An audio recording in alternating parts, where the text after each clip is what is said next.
Bismillahirrahmanirrahim. Assalamualaikum warahmatullahi wabarakatuh. Selamat jumpa kembali dengan channel YouTube Suku Kutu Akabaena yang akan membahas tentang adat, sejarah, dan budaya. Namun kesempatan kali ini yang kita akan bahas adalah saya akan mengajak saudara-saudara saya untuk beristirahat sambil membaca buku. Jadi kita baca ini buku Moronene. Buku Moronene dalam lintasan sejarah dan jejak peradaban Austronesia. Kita baca ini. Jadi saya akan bukakan dulu yang akan saya baca. Yang mau screenshot boleh di screenshot ini supaya kita sama-sama baca. Jadi saya perlihatkan ya, pelan-pelan saya dorong ini semua. Kemudian pada halaman berikutnya lagi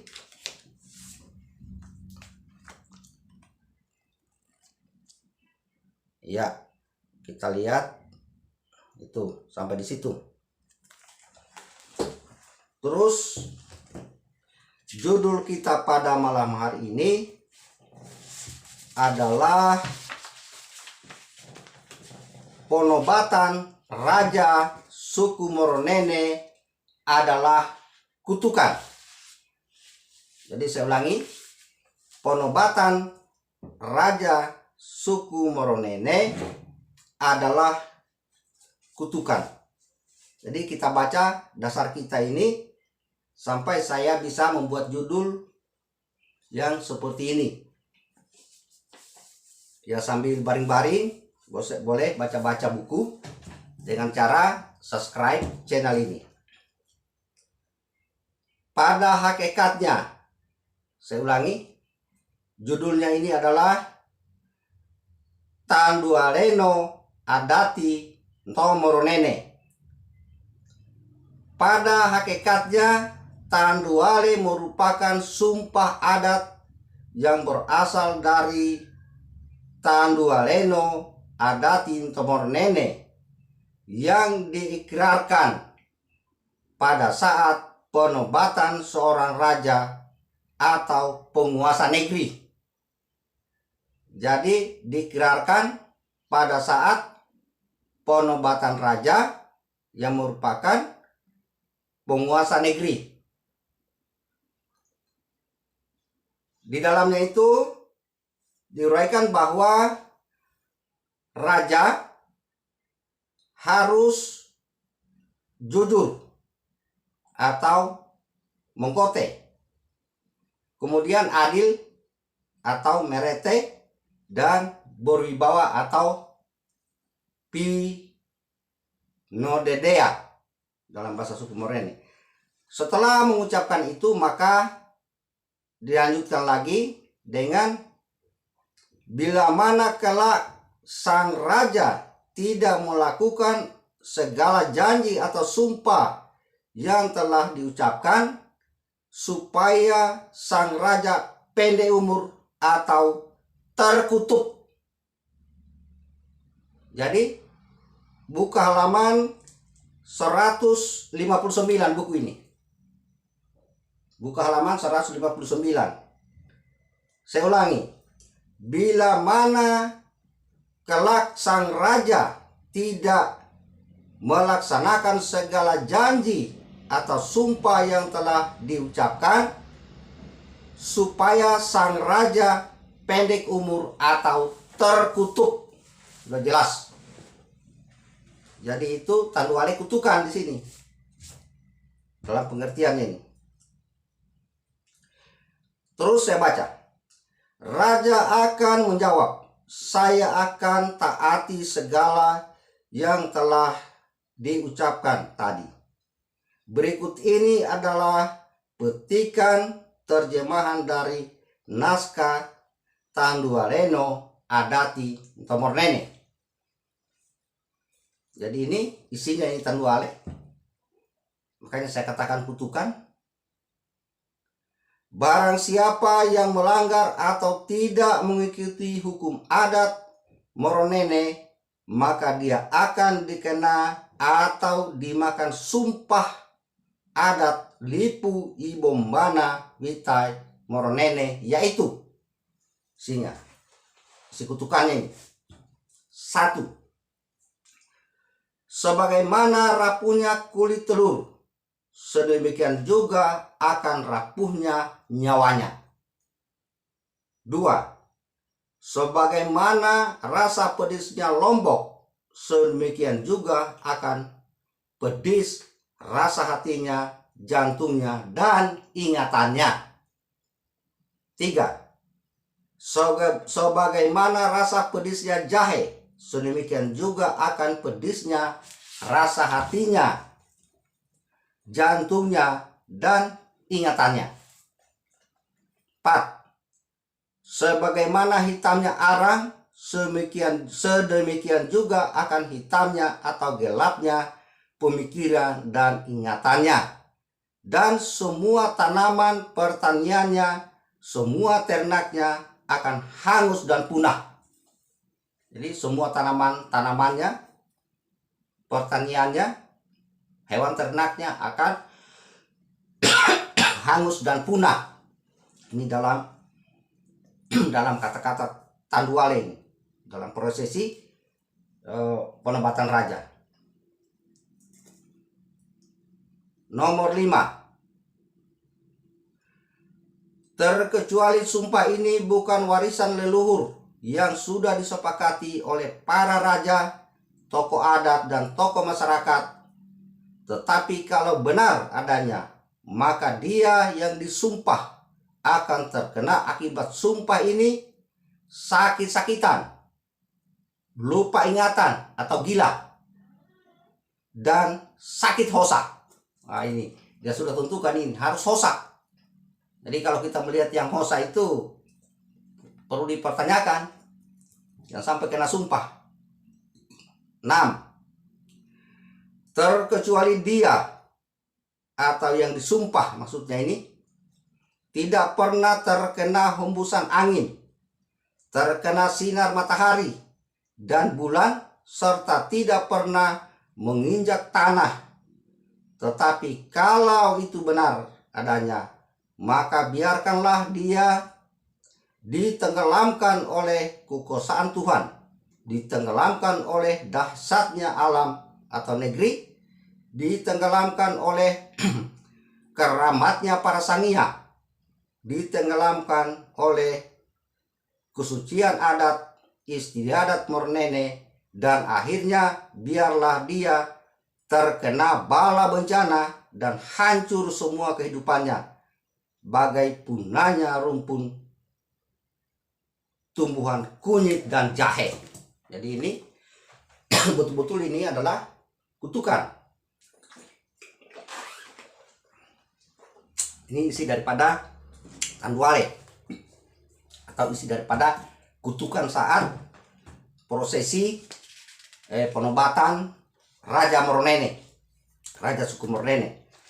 Sekarang kita bahas apa yang pernah kita baca. Jadi saya selalu teringat itu filsafah suku Ketua Kabaida yang mengatakan bahwa Kiko aba-aba kayak menona. Kita berbicara itu tidak ngarang, ada dasar. Setelah saya membaca, maka setelah ini yang dilantik atau yang dinobatkan mengucapkan janji bahwa dia akan adil, jujur, dan dia akan berwibawa, maka dikutuklah dia seperti apa yang kita bacakan tadi. Maka setelah saya pelajari ini, dalam penobatan itu bukan rajanya itu didoakan supaya umur atau supaya dia panjang umur atau dia sehat selalu atau amanah. Jadi dia dikutuk. Itu dalam prosesi itu rajanya itu dikutuk. Makanya saya katakan, wah, ini pelantikan Raja Mornene ini, Raja suku Mornene adalah pengutukan raja. Karena begini uraian saya ini supaya kita pahami dan kita pasang akal, pasang pemikiran yang normal. Kalau prosesi penobatan raja adalah tanduale, kalau dalam prosesi penobatan raja itu adalah tanduale, dan isi tanduale adalah kutukan, karena sudah jelas tadi dikutuk di situ dia katakan, maka penobatan raja disebut pengutukan raja. Coba dianalogikan ini di bahasa ini. Kalau prosesi penobatan raja adalah disebut tanduale, dan isi daripada tanduale itu isinya tadi yang dibacakan adalah kutukan sebagaimana yang disebut dalam buku ini, buku suku Mornene ini, maka penobatan raja itu ya mau tidak mau, suka tidak suka, itu adalah pengutukan raja. Kemudian selanjutnya, ini sangat bertolak belakang dengan penobatan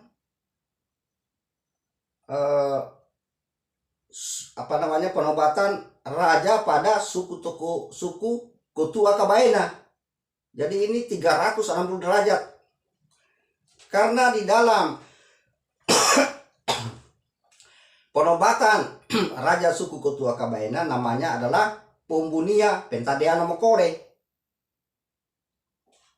yang isinya saat Pombunia itu dalam prosesinya adalah harapan dan doa. Tidak ada kutukan di situ. Adalah harapan dan doa yang disampaikan kepada Apua. Kita doakan semua yang hadir itu dan menyampaikan harapan kita. Adapun kalau sebentar ada pelanggarannya, ya karena ada pemangku adat. Ada pemangku adat, ada hukum adat yang sudah diatur bahwa bagaimana kalau raja melanggar aturan itu tentu akan diproses oleh pemangku adat. Jadi berarti di dalam tatanan kerajaan daripada suku Mornene ini tidak ada hukum adat. Tidak ada hukum adat yang bisa mengontrol daripada rajanya. Karena satu-satunya jalan adalah dikutuk.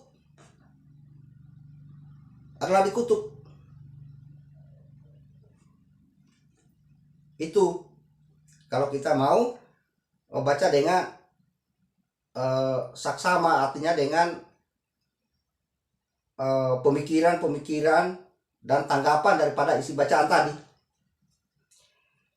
Yang perlu kita ketahui bahwa dalam membaca, ini saya ajak kita teman-teman dalam membaca agar tidak langsung telan saja bulat-bulat apa yang kita baca. Tentu kita harus pikirkan. Jangan sampai apa yang kita baca itu diarahkan kita kepada hal-hal yang sifatnya sebentar itu bahkan akan mengacaukan pikiran kita pada akhirnya. Kalau tidak dari awal kita teliti. Jadi kita harus pandai-pandai mencerna daripada bacaan. Kita akan supaya kita menemukan kata singkat. Apa daripada liku-liku yang kita baca tadi, tentu ada satu kata yang singkat walaupun panjang dia uraikan, tetapi kita bisa menarik satu kesimpulan. Saya berikan contoh. Seperti Tanduale ini kan berliku-liku ini penjelasannya, Tanduale ini begini dan begitu. Tetapi saya berikan contoh ya. Contoh, kalau salah seorang mau ngambil nasi, kemudian memasukkan sendok masuk di piring, kemudian dicampur dengan lauk dan sayur, terus itu disendok masukkan di mulut, kemudian dia kunyah-kunyah. Setelah dia kunyah-kunyah, dia telan. Setelah dia telan, sampailah di lambungnya. Maka apa namanya itu? Walaupun panjang kalimat, tetapi kita harus tarik kesimpulan apa namanya yang seperti itu. Mengambil nasi, campur dengan sayur atau lauk, kemudian dia masukkan di mulut, dia kunyah-kunyah dan dia telan sampai masuk di lambung. Itu namanya adalah makan. Sama dengan ini. Berliku-liku penjelasannya tentang Tanduale. Tetapi kalau kita baca isinya tadi semuanya ini namanya adalah kutukan. Ini. Jadi saya ini mengajak kita membaca bukan hanya membaca saja begitu. Tentu kita olah apa yang kita baca. Selanjutnya,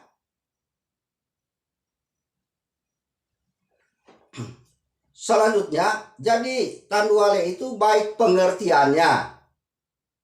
Tanduale itu baik pengertiannya dan isinya adalah kutukan. Saya jelaskan di sini. Supaya kita tidak terkecoh, gagal paham dengan penjelasan yang begitu panjang. Contoh, saya kasih contoh lagi. Ada bahasa begini. Hai maling kundang, anakku. Ini legenda di Sumatera ini.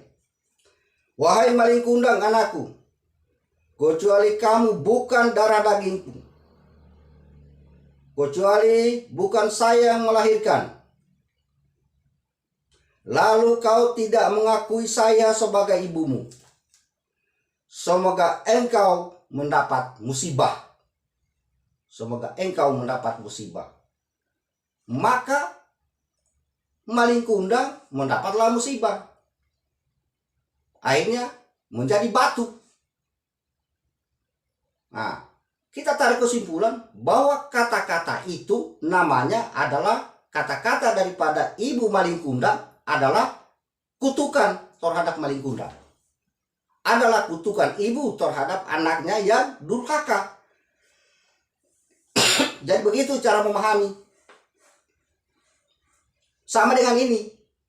Wahai raja, kalau engkau tidak berlaku jujur, tidak berlaku adil, dan kamu tidak berwibawa, maka kamu akan, saya singkat saja, kamu akan sakit-sakitan, semua tanamanmu punah, hewan ternakmu punah, kamu akan gila, dan kamu akan sakit hosa. Ini dia sudah tunjukkan bahwa sakitmu hosa, bukan TBC tapi hosa, dia sudah sebutkan. Nah ini daripada pembahasan saya. Silakan nanti yang menanggapi juga, silakan dia buat komentar di kolom komentar. Ada kolom komentar. Jadi pertanyaan saya di sini, bagaimana kalau rajanya sudah terkutuk? Bagaimana kalau rajanya sudah terkutuk? Bagaimana rakyatnya? Kira-kira apa kira-kira yang timbul kepada rakyat kalau raja sendiri sudah terkutuk? Akibat daripada terkutuknya raja. Ini yang perlu dipikirkan. Kalau raja sudah gila, di situ kan tidak dikatakan bahwa kalau rajanya gila, ada tokoh adat, ada aturan yang akan menggantikan raja. Tidak ada, karena sudah dikutuk. Begitu gilanya hilang ingatan seperti gelapnya arang, ya, dia sudah hosa, dia sudah buta, gila. Jadi kalau rajanya gila, kan raja itu panutan, contoh. Kalau raja gila, berarti begitu logikanya, raja itu adalah panutan. adalah bendera. Jadi ini kita perlu hati-hati mencerna. Menulis itu juga kita perlu sama dengan saya. Berkomentar ini saya berhati-hati. Jadi itu membaca juga berhati-hati. Menulis juga berhati-hati. Jangan sampai kita sudah bangga dengan tulisan-tulisan kita, ternyata berbahaya. Ini baru satu lembar. Baru satu lembar yang saya baca. Belum saya baca semua. Jadi saya teruskan. Di situ dikatakan bahwa kebunnya raja, hewan ternaknya raja akan hangus dan punah apabila dia tidak adil, jujur, dan berwibawa. Akan habis, punah, dan berwibawa. Di sini saya juga agak bingung ini. Karena setahu saya tidak saya hanya mencontoh di kerajaan suku Ketua Kabaena yang selalu mereka tempel-tempel bahwa itu adalah suku Mornene. Sangat jauh. Nama pelantikannya saja, penobatannya sudah beda, prosesinya juga beda. Yaitu setahu saya raja itu tidak berkebun dan tidak beternak. Tidak berkebun dan tidak berternak, tidak ada kebunnya raja, tidak ada ternaknya raja, tidak ada. Yang berkebun dan berternak itu adalah rakyat. Raja itu adalah mendapat upeti atau pajak, atau dalam bahasa suku Ketua Kabaena, kalau di Kabaena ini, makanya saya bilang begitu, disebut peruru.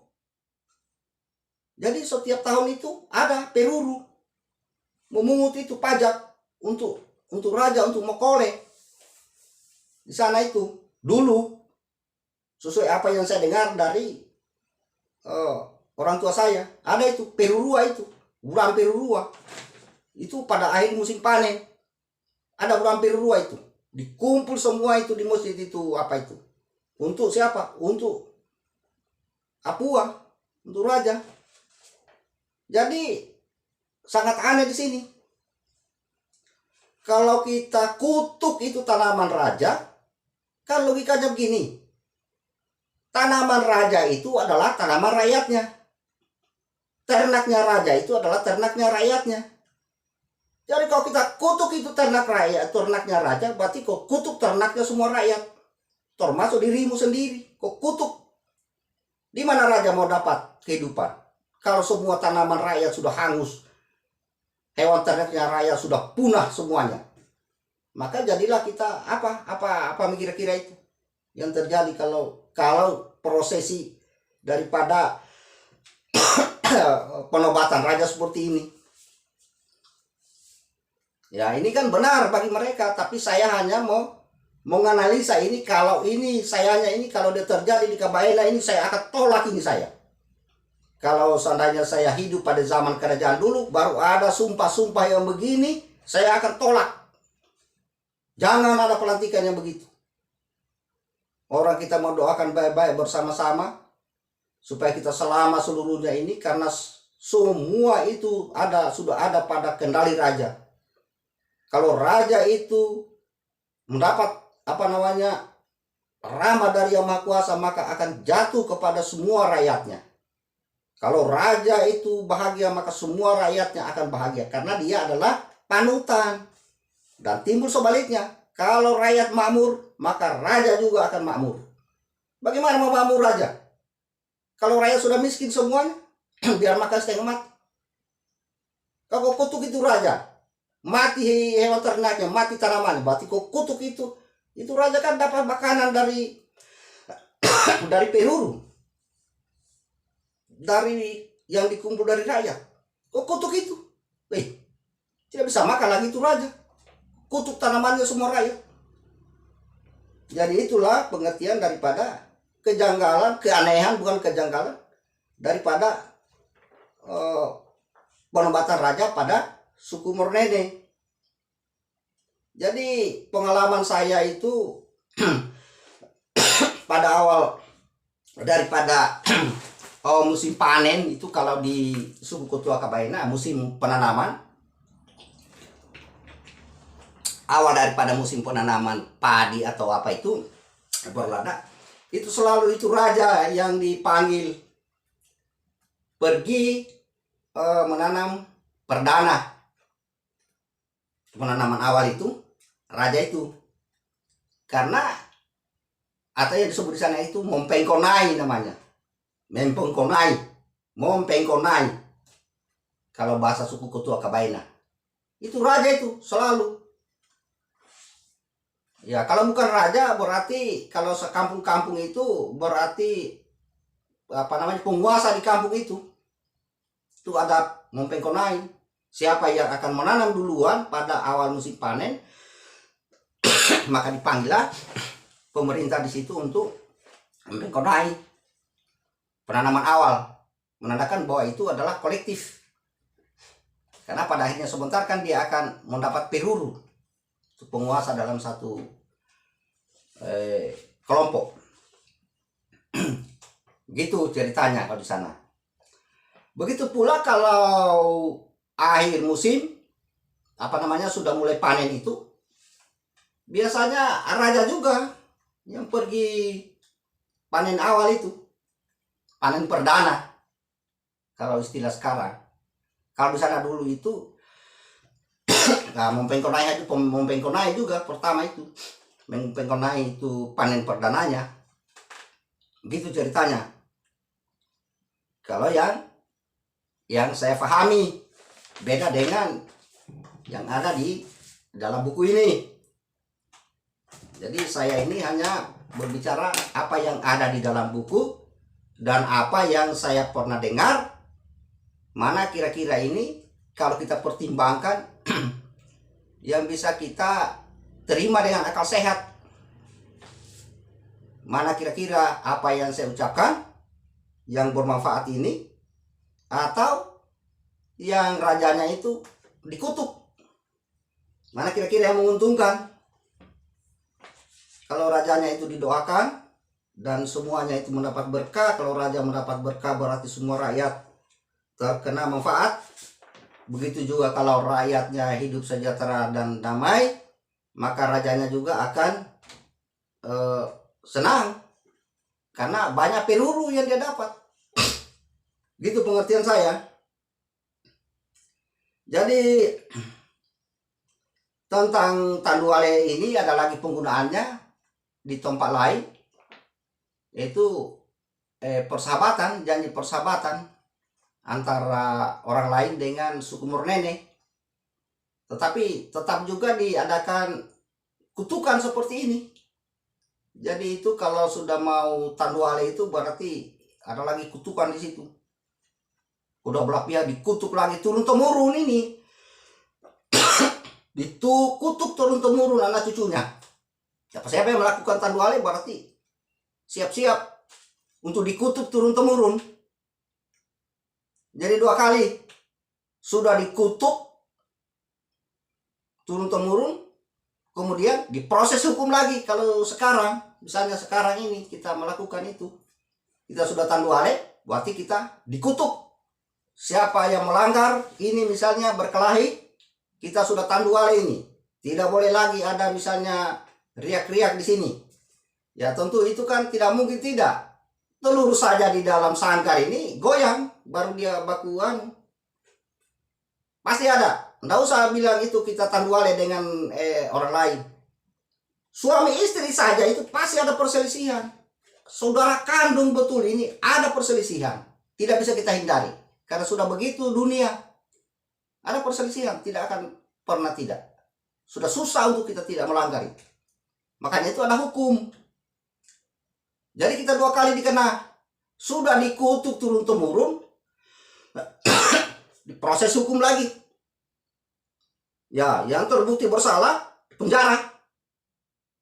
Jadi yang bersalah itu 2 kali kena. Sudah dikutuk, masuk lagi penjara. Jadi itulah daripada manfaat daripada Tanduale pada suku Mornene. Karena suku Kutu Akabaina tidak ada Tanduale dia. Tidak ada Tanduale itu. dia hindari memang Taluale itu. Mudah-mudahan jangan pernah ada itu.